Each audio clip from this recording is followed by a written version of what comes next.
Welcome to core law classes. तो last video में हमने कोड्स एंड रूल्स के बारे में पढ़ा था।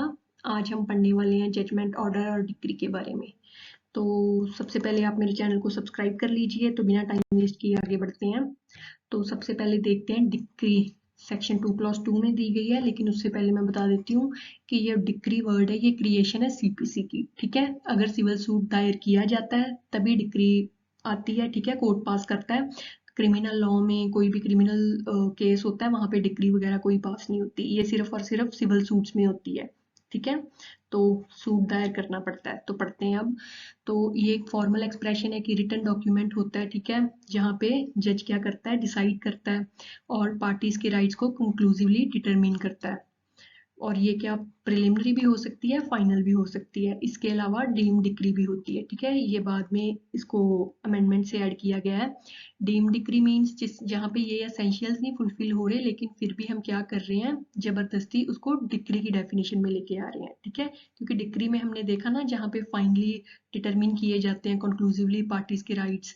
तो यहाँ पे अगर मान लो प्लेंट रिजेक्ट हो जाती है और इसके अलावा रेस्टिट्यूशन का कोई सूट है, तो उनको क्या माना जाता है, डीम डिक्री माना जाता है।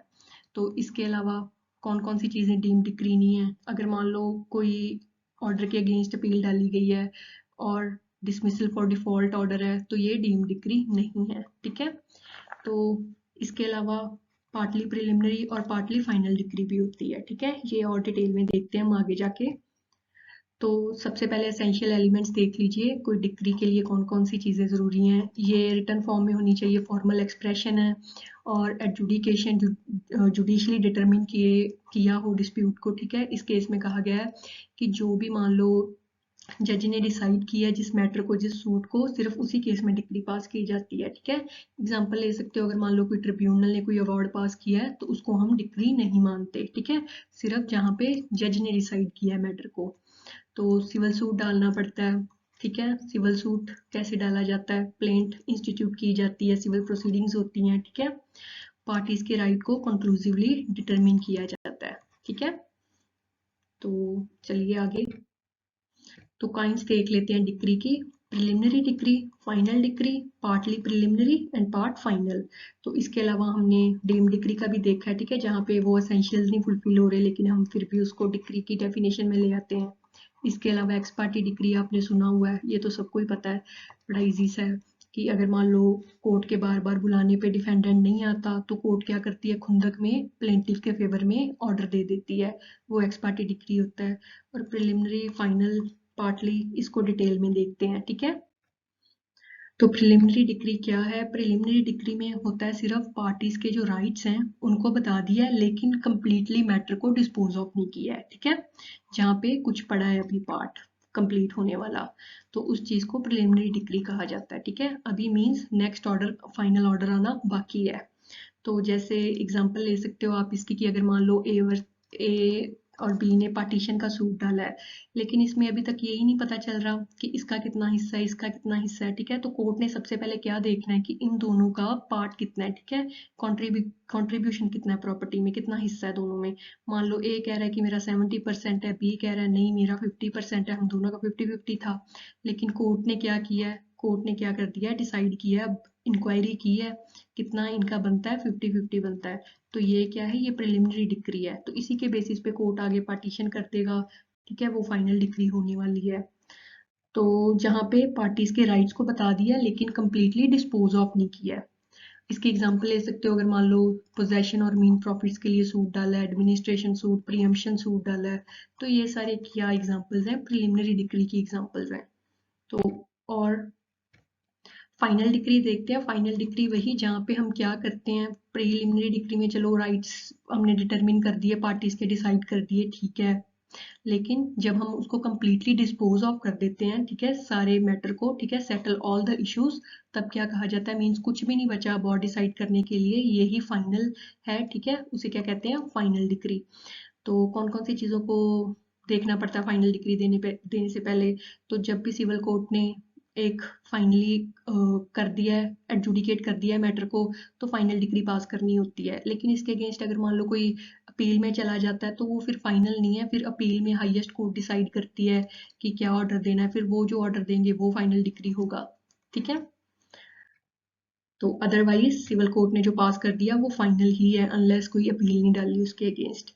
तो एक होती है पार्टली प्रिलिमिनरी और पार्टली फाइनल, जहाँ पे क्या है कि जहाँ पे राइट्स डिसाइड हो गए हैं, ठीक है, कंप्लीटली डिस्पोज ऑफ करना बाकी है। मान लो मैटर को एग्जांपल देते हैं इसकी, जैसे मान लो पोजेशन के लिए सूट डाला है, लैंड के पोजेशन के लिए, कोई इमूवेबल प्रॉपर्टी कोई भी ले लो, हाउस ले लो चाहे, और क्या है ए क्या कर रहा है, ए क्लेम कर रहा है कि मुझे बी से एक पोजेशन दिलवाओ, प्लस क्या करो मीन प्रॉफिट्स भी, कि ये मेरी प्रॉपर्टी में इतना टाइम रहा है, इसने मेरा रेंट नहीं दिया, ठीक है, रेंट बनता है मेरा 5000 पर मंथ, तो वो भी दो, ठीक है। कोर्ट ने क्या किया है, कोर्ट ने पोजेशन का तो चलो ऑर्डर कर दिया है ए के फेवर में, ठीक है, पोजेशन आपका बनता है, लेकिन ये होगी फाइनल डिक्री, इसको आप एग्जीक्यूट करवा सकते हो, पोजेशन ले सकते हो, ठीक है। मीन प्रॉफिट में क्या है, कोर्ट ने क्या कहा है, यस आपके मीन प्रॉफिट भी बनते हैं, ऑब्वियस है कि पोजेशन मिल गया, वो केस जीत गया तो मीन प्रॉफिट भी बनते हैं, ठीक है, वो इलीगल पोजेशन हो गया उसका, जितना टाइम भी रहा तो उसको फिर मीन प्रॉफिट्स भी मिलने चाहिए, रेंट मिलना चाहिए। तो अब कोर्ट ने कह दिया यस आपका ये भी राइट बनता है, लेकिन अभी क्या है, इसको डिटरमिन करना है, डिसाइड नहीं किया ये वाला सम अभी। कोर्ट ने क्या कहा है कि मेरे को इंक्वायरी करने दो, ठीक है, इंक्वायरी करेगा ऑफिसर जाके, ठीक है, कितनी प्रॉपर्टी की बनती है वैल्यू, जो भी एडिक्वेट रेंट बनता है, तो फिर क्या है उसको बाद में एग्जीक्यूट करवाया जाएगा, ठीक है। ये डिसाइड हो गया कि आपको मीन प्रॉफिट मिलेंगे, इसे कहते हैं प्रिलिमिनरी डिक्री, ठीक है। तो अगर मान लो सम भी डिसाइड कर देते हैं इंक्वायरी करके, मान लो 5000 कर दिया है कि 5000 मिलेंगे आपको, इंक्वायरी की है, ठीक है, तो इसे क्या कहते हैं, ये फाइनल है, ठीक है। जब तक मान लो सिर्फ इतना ही डिसाइड है कि सिर्फ आपका ये राइट है मीन प्रॉफिट्स का, वो है प्रिलिमिनरी डिक्री।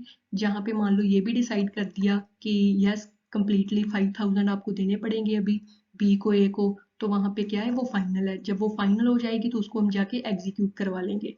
अदरवाइज वो प्रिलिमिनरी है, सिर्फ मीन प्रॉफिट ही डिसाइड है, तो उसको फिर एग्जीक्यूट कैसे करवाएंगे, ठीक है। मीन्स कोर्ट ने डिसाइड ही नहीं किया कितने पैसे देने हैं, तो फिर कैसे जाके मांगोगे उससे। तो कोर्ट जब सारा कुछ डिसाइड कर दे फिर फाइनल बन जाए देन एग्जीक्यूट करवाना होता है। अदरवाइज क्या होता है, वो प्रिलिमिनरी ही रहती है। तो इट मीन्स ए की डिक्री में दो चीजें आ सकती हैं, प्रिलिमिनरी भी आ सकती है, फाइनल डिक्री भी आ सकती है। देखो यहाँ पे पोजेशन की डिक्री तो आ गई, फाइनल होगी, ठीक है, और मीन प्रॉफिट्स भी आ गए, ठीक है, तो इसे कहते हैं प्रिलिमिनरी। तो दोनों चीजें जहाँ पे आ जाएं तो एक डिग्री में दोनों चीजें हो सकती हैं, ठीक है। ये नहीं है कि सिर्फ और सिर्फ प्रिलिमिनरी ही यहाँ पास कर सकते थे या फिर फाइनल पास कर सकते थे, दोनों चीजें एक ही सिविल सूट में डिसाइड की जा सकती हैं, ठीक है, कोई बार नहीं है।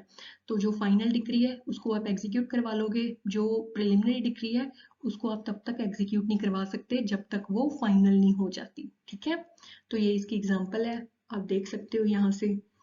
तो आई होप डिक्री में कोई डाउट नहीं। तो 2 क्लॉज 9 में जजमेंट की डेफिनेशन दी गई है, which means statement given by the जज ऑन ग्राउंड्स ऑफ डिक्री और एन ऑर्डर। इट मीन्स जो जज ने स्टेटमेंट दी है, ठीक है, स्टेटमेंट क्या दी है, सारे एविडेंसेस लेने के बाद, फैक्ट्स देखने के बाद, ठीक है, और क्या है पार्टीज के आर्ग्यूमेंट सुनने के बाद एक कंक्लूजन पे आया है, ठीक है, और उसके साथ अब उसने क्या है रीजन भी दिया है, उसको कहते हैं स्टेटमेंट गिवन बाय जज, ठीक है। जज ने स्टेटमेंट दी है मीन्स एविडेंसेस भी बताए हैं, ठीक है, रीजन भी बताए हैं, ठीक है, कि उसने ये वाली जजमेंट क्यों दी, और पर्टिकुलरली फाइनली कंक्लूड करके बता दिया है कि किसके फेवर में दी है, प्लेंटिफ के फेवर में दी है, डिफेंडेंट के फेवर में दी है, ठीक है। तो एक कंसाइज स्टेटमेंट जहाँ पे क्या है डिटरमिन कर दिए हैं पार्टीज के राइट, ठीक है, किस इशू को डिसाइड किया है और रीजन क्या है, जजमेंट किसके फेवर में दी है उसका क्या रीजन है, ठीक है।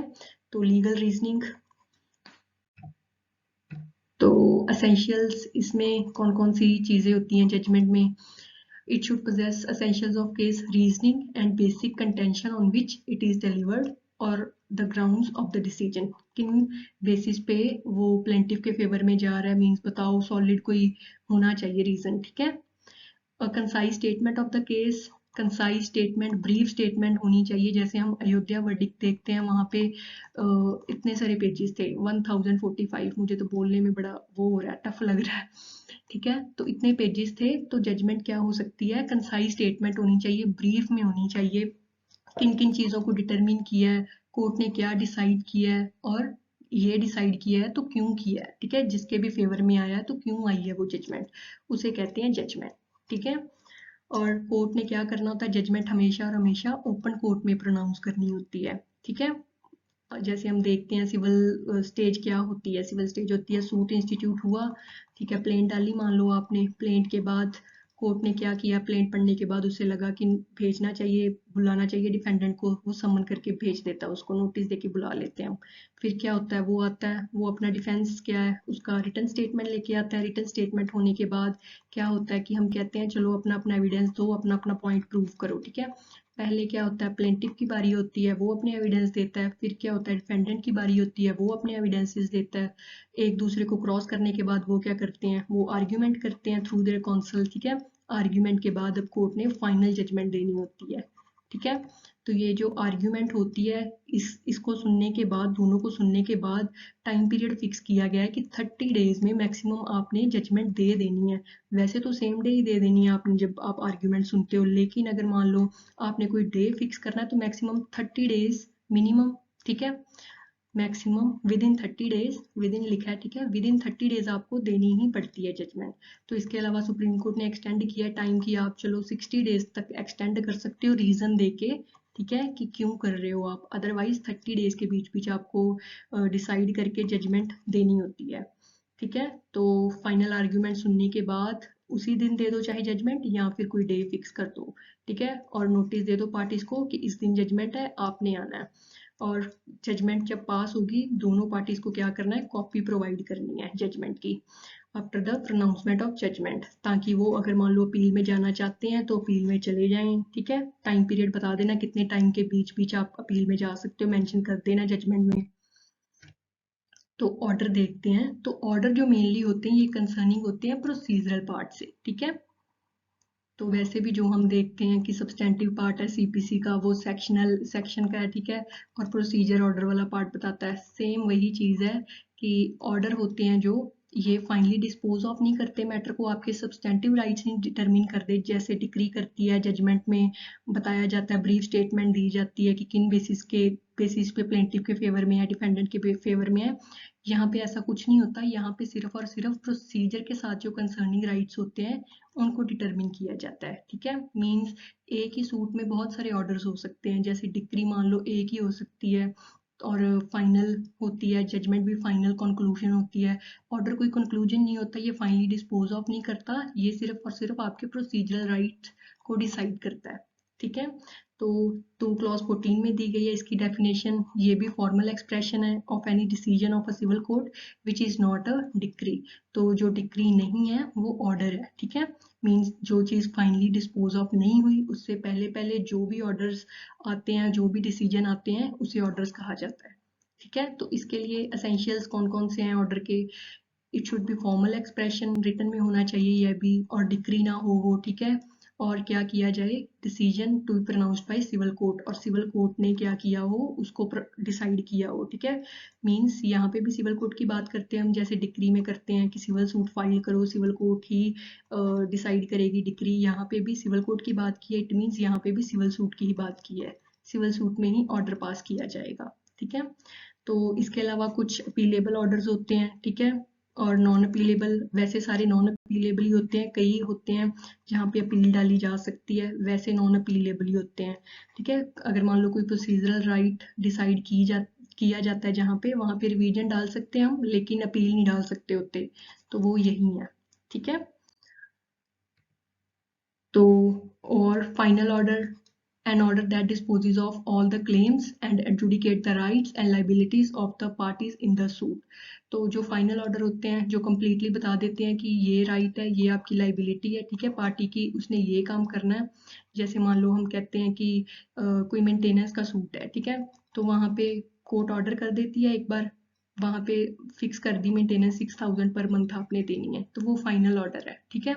तो इसके अलावा इंटरिम ऑर्डर भी पास किया जाता है कि जब तक मान लो मेंटेनेंस का आपका सूट फाइनल डिसाइड नहीं ना हो जाता, उतने टाइम के लिए आपने इंटरिम मेंटेनेंस देनी है, ठीक है। जब तक मान लो फाइनली कंक्लूजन पे नहीं आ जाती कोर्ट, उससे पहले के लिए भी आप मेंटेन करो। कोर्ट इतना वेट नहीं कर सकती कि वो बंदा ने मेंटेनेंस इसीलिए डाली है क्योंकि वो डिपेंडेंट है, वो खुद को मेंटेन नहीं कर सकता, तो उससे इसीलिए जल्दी जल्दी कोर्ट क्या करता है, इंटरिम ऑर्डर पास कर देता है कि चलो जब तक फाइनल डिसीजन नहीं आ जाता तब तक के लिए तो मेंटेन करो, ठीक है।